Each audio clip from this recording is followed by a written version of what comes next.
बिस्मिल्लाहिर्रहमानिर्रहीम। मेरा नाम doctor Syed Mohammad Ghufran Saeed, associate professor department of food science and technology, university of Karachi. आप सब जानते होंगे कि पाकिस्तान में शाहबलूत जो है एकॉर्न, ये एक बड़ी तादाद में जंगलात की सूरत में मौजूद है। ख़ासकर KPK हो गया या अपर जितने भी पहाड़ी इलाके मौजूद हैं, नॉर्दर्न एरियाज़ हो गए, इन सब में जो है वो शाहबलूत जो है वो जंगलात की सूरत में पाया जाता है। और इसमें से एक फ्रूट, एक तरह का कह लें कि गिरी टाइप की इसकी जो है वो तैयार होती है, जो एकॉर्न फ्रूट कहलाता है। और ये एकॉर्न फ्रूट एक बड़ी तादाद में हर साल दरख्तों से निकल के ज़ाया हो जाता है और ये आम तौर पे गिलहरियों की बड़ी पसंदीदा ग़िज़ा है।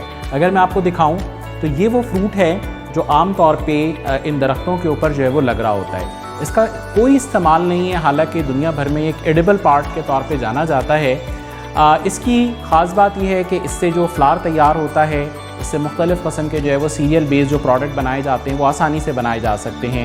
मिसाल के तौर पे मफ़िन्स हो गए, केक हो गया, ब्राउनीज़ हो गई, या इस तरह से और बहुत सारी चीज़ें जो हैं वो तैयार की जाती हैं। एक ज़माने में कहा जाता था कि इसका जो आटा है वो मुख्तलिफ़ किस्म के प्रोडक्ट्स में गंदम के और मुख्तलिफ़ चीज़ों के रिप्लेसमेंट के तौर पे ही इस्तेमाल में आया करता था।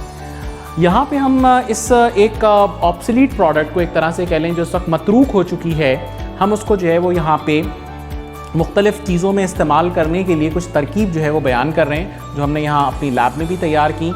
ये फ्रूट जो है जो आपको नज़र आ रहा होगा, इसको अगर हम डी शैल करते हैं, डी शैल का मतलब ये है कि इसको अगर हम तोड़ें तो इसमें इस किस्म के जो है वो अंदर से पीनट की तरह के, मूंगफली की तरह के जो है समझ लें इसकी गिरी निकलती है। ये इस वक्त गिरी इसकी बिल्कुल ठीक है। अच्छा, इसकी एक प्रॉब्लम ये है कि जब ये गिर जाता है और बहुत टाइम तक गिरा रहे तो इसके अंदर मुख्तलिफ़ किस्म के प्रॉब्लम आते हैं, जिनमें से एक प्रॉब्लम ये है कि इसमें ना छोटे छोटे सुराख हो जाते हैं, इनमें कीड़े हो जाते हैं और ये फ्रूट अब किसी काम का नहीं रहेगा। इस फ्रूट को अगर काम में लाना है तो आपने इनको कीड़ों से बचाना है। तो ये ज़मीन पे अगर जैसे ही गिरें तो इसको अलग से खुश करें, ना कि ज़मीन पे पड़े रहने दें, तो उससे इसकी गिरी जो है वो ख़राब हो जाती है। गिरी को जब हम नॉर्मल तरीके से समझ लें, पील ऑफ करना है तो हम इसको किसी भारी चीज़ की मदद से जब तोड़ेंगे तो तोड़ने के बाद से अंदर से एक गिरी निकलेगी। अच्छा, ये गिरी फौरी तौर पे ना हवा में रख के, जैसे अभी भी आपको नज़र आ रहा होगा, ब्राउन होना शुरू हो जाएगी। तो इस ब्राउन कलर की रीज़न क्या होती है कि इसमें मुख्तलिफ़ किस्म के फिनोलिक्स, फ्लेवोनॉइड्स और ऑक्सीडेटिव कंपाउंड्स होते हैं जो हवा लगने के साथ ही जो है वो काले पड़ने शुरू हो जाते हैं। तो इसका तरीका ये है कि इसके अंदर से इन कड़वाहट वाले कंपाउंड्स को रिमूव करने के लिए वॉशिंग का पूरा एक प्रोसीजर जो है वो परफॉर्म करना ज़रूरी है। चाहे हम आटा बना रहे हों, चाहे हम इसकी कॉफ़ी तैयार कर रहे हों। तो हम इसकी कड़वाहट रिमूव कैसे की जाती है उसका तरीका आपको बताते हैं। जब हम इसको तोड़ेंगे तो तोड़ने के बाद जो है वो इसमें इस किस्म के नट्स, गिरी जो है वो ऐसे निकल के आ जाएगी। अच्छा, ये गिरी जो है ना, अगर आप हवा में बहुत देर छोड़ें तो काली पड़नी शुरू हो जाती है। ये नहीं होना चाहिए। ये जो है हम करेंगे ये कि अगर इस तरह से छोड़ेंगे काले पड़ने शुरू हो जाते हैं, तो हम पानी के अंदर जो है ना इस गिरी को डाल के छोड़ें तो आपको पानी का रंग हल्का हल्का ब्राउन नज़र आ रहा होगा।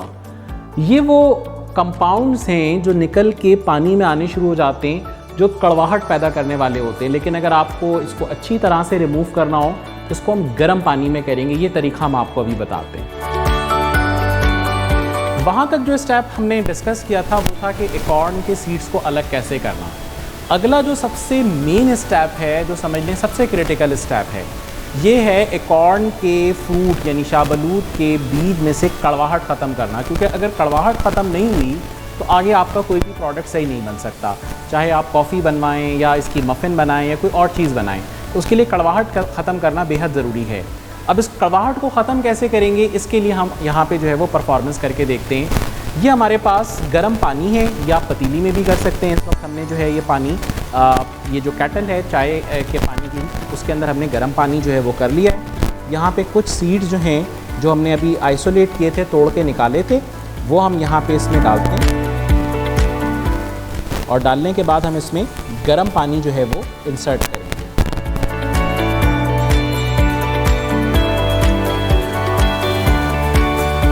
जब हम गर्म पानी डाल के इसको छोड़ेंगे तो इसमें से जो कड़वाहट पैदा करने वाले कंपाउंड्स हैं वो इस ब्राउन कलर की सूरत में अभी हमें नज़र आएंगे। इसमें थोड़ा ब्राउन कलर पहले ही आ चुका है, तो हम इसको यहाँ पे डिस्कार्ड करेंगे और दोबारा से इसमें हम नया गर्म पानी डालेंगे।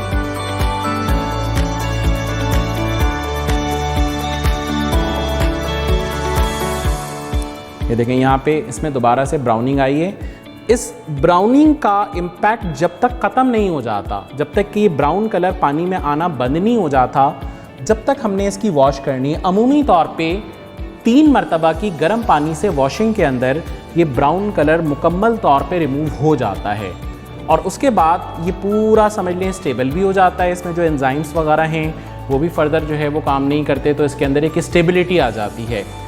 अब जब ये पूरा वाइट कलर का कंप्लीट हो जाएगा प्रोसेस, तो हम इसकी वॉशिंग के बाद ठंडे पानी से एक मरतबा निथारने के बाद अगर फ्लावर बनाना है तो इसी गिरी को जो है वो थोड़ा सा कुचल के ऐसी फॉर्मेट में हम किसी कपड़े पे फैला देंगे और धूप में रख दें, या हल्की जो है वो ओवन की स्पीड के ऊपर जो है वो हम इसको गर्म करेंगे तो इसका जो है वो फ्लावर बन जाएगा। और अगर हमें कॉफ़ी बनानी हो तो कॉफ़ी बनाने का स्टेप हम आगे डिस्कस करते हैं। ये ब्राउन कलर जो है वो इसके अंदर आपको नज़र आ रहा होगा, नज़र तो आ रहा है मेरा ख्याल है ब्राउन कलर। तो ये ब्राउन कलर जब तक आना बंद ना हो जाए, देखें कलर बहुत हद तक लाइट होना शुरू हो गया है।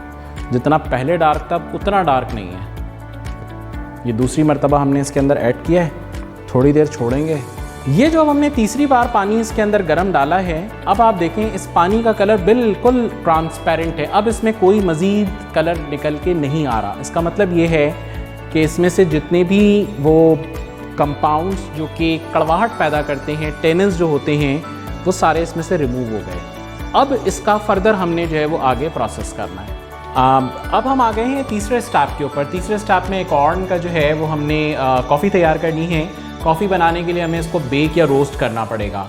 अमूमन रोस्टर्स जो है वो हर एक के पास अवेलेबल नहीं होते, बेकिंग ओवन भी जो है वो हर जगह अवेलेबल नहीं होते। आपके पास अल्टरनेटिव टेक्निक में जो टेक्निक भी अवेलेबल हो आप कर सकते हैं। मसलन इसको ओपन पैन में, कढ़ाई के अंदर भी कर सकते हैं, इसको आप तंदूर में भी कर सकते हैं। बहुत सारी चीज़ें लोगों के पास इसके अल्टरनेटिव अवेलेबल होती हैं। इसका बस सिर्फ याद रखिएगा टेक्निक ये है कि 100 से 110 डिग्री सेंटीग्रेड हम ओवन का टेम्परेचर लेंगे, जो 120 से ऊपर ना जाए, वरना उसमें जलने के इम्कानात हैं। हम करेंगे ये कि इस सीट को जो है वो लेने के बाद जस्ट इसको हमने बेकिंग ओवन के अंदर जो है, या फोर्स एयर ओवन जो हम इस्तेमाल कर रहे हैं, इसके अंदर हम इसको रख देंगे। 110 डिग्री सेंटीग्रेड पर हमारा ये ओवन जो है वो इस वक्त मेंटेन होगा। इस वक्त इसका टेम्परेचर 89 डिग्री सेंटीग्रेड तक पहुंच चुका है। 110 डिग्री के ऊपर आने के बाद हमें तकरीबन 2 घंटे का वक्त जो है वो दरकार होता है इसको बेक करने के लिए, रोस्ट करने के लिए। उसको हम निकालेंगे और निकाल के फिर इसकी ग्राइंडिंग करेंगे। तो आइए अब हम अगले स्टेप ग्राइंडिंग पे चलते हैं। हाँ, अगर आपको घर में जो है वो इसको बेक करना है या रोस्ट करना है, तो उसका तरीका ये है कि आप रोस्टर में डाल के, यानी कि कढ़ाई में या जो भी आपके पास प्रोसीजर इस्तेमाल हो रहा है, उसको आपने गर्म करते जाना है। इतना गर्म करना है जिसमें आपको कॉफ़ी की महक आनी शुरू हो जाए। यहाँ तक कि आपने उसको गर्म करना है कि आपको बाकायदा कॉफ़ी की महक जो है वो महसूस होगी। जैसे आप मूंगफली को जो है वो भूनते हैं तो उस दौरान मूंगफली की खुशबू आना शुरू हो जाती है। ऐसे ही जब आप इसको भूनेंगे तो उस दौरान इसकी एक कॉफ़ी की सी महक आनी शुरू हो जाएगी। जैसे ही वो महक आनी शुरू हो जाए तो उसके 1-8 मिनट आप और उसको जो है वो बेक करें और उसको फिर वहाँ से निकाल के ठंडा कर लें। अब हम आ गए हैं इसके चौथे स्टेप की तरफ, जो कि है हमारे पास ग्राइंडिंग। ये हमारे पास बेक हुआ हुआ पूरा का पूरा एकॉर्न जो है वो मौजूद है। इसका आप कलर देख लें, ब्राउन कलर का ये इस वक्त हुआ हुआ है। हम इसको अब नेक्स्ट स्टेप में ग्राइंड करेंगे। अब इस ग्राइंड करने के लिए हमारे पास ये जैसे होम यूजेज का ग्राइंडर होता है, ये हमारे पास छोटे साइज़ के लैब ग्राइंडर मौजूद हैं। इस ग्राइंडर के अंदर जो है वो हम इसको डालेंगे।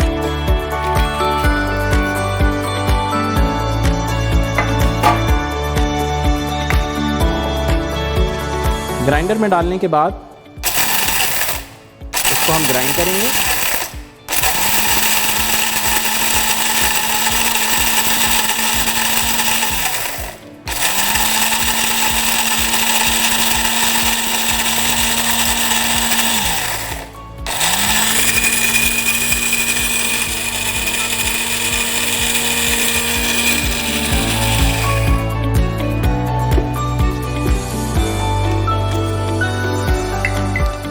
ये जब हमने इसको ग्राइंड किया है तो इस वक्त ये मोटा मोटा हुआ है। इसकी अभी मज़ीद फर्दर ग्राइंडिंग अभी हमने करनी है, ठीक है। जब इतना बारीक कि जितना कॉफ़ी का हमें पाउडर मिल रहा होता है उतनी बारीक ग्राइंडिंग, और इसके अंदर आहिस्ता आहिस्ता कॉफ़ी का जो है वो अरोमा डेवलप हो चुका है और इतना खूबसूरत अरोमा है जिसकी कोई हद नहीं। हम इसको मज़ीद ग्राइंड करते हैं।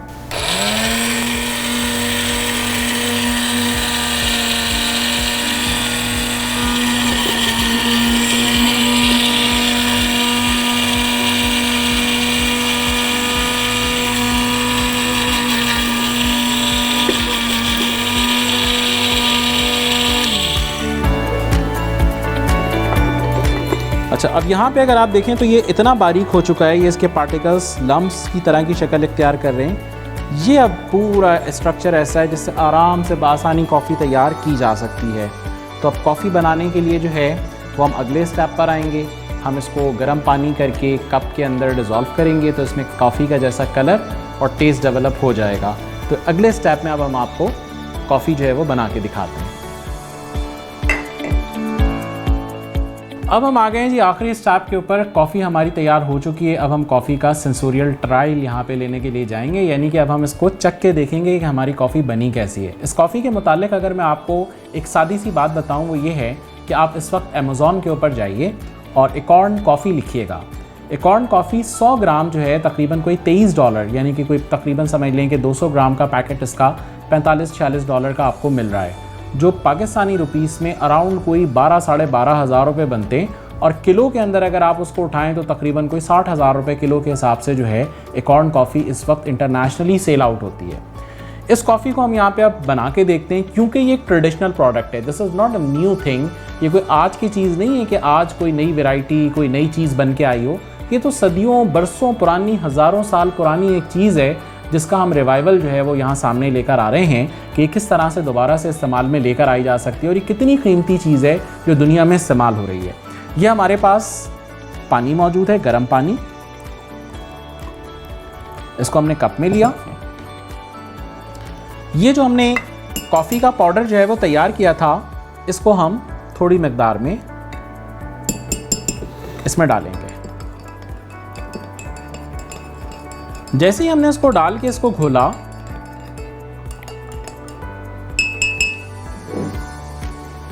कॉफ़ी का एकदम अरोमा जो है वो इसके अंदर आना शुरू हो गया। थोड़ी सी अगर आपको हैवी पसंद है, मैं थोड़ी सी हैवी जो है वो लाइक करता हूँ, तो मैं इसमें 1 चमचा कॉफ़ी का और डाल लूँगा। इसका कलर थोड़ा सा और डार्क हो गया। ये देखिए, ये कॉफ़ी का कलर जो है वाज़ेह तौर पे यहाँ पे आपको नज़र आ रहा होगा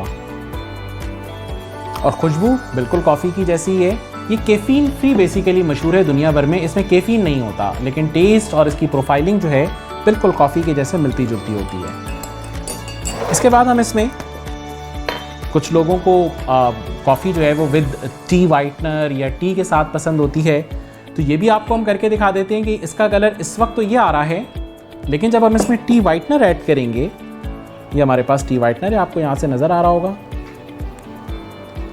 जो नॉर्मल टी वाइटनर आप जिस क्वांटिटी में इस्तेमाल करते हैं उतना ही टी वाइटनर हम इसमें डालेंगे।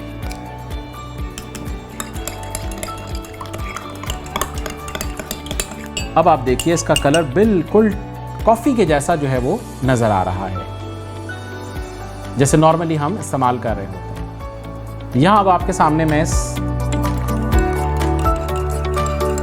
तैयार शुदा कॉफ़ी का एक सेंसोरियल ट्रायल भी लेके देख लेता हूँ ये इसका टेस्ट कैसा है।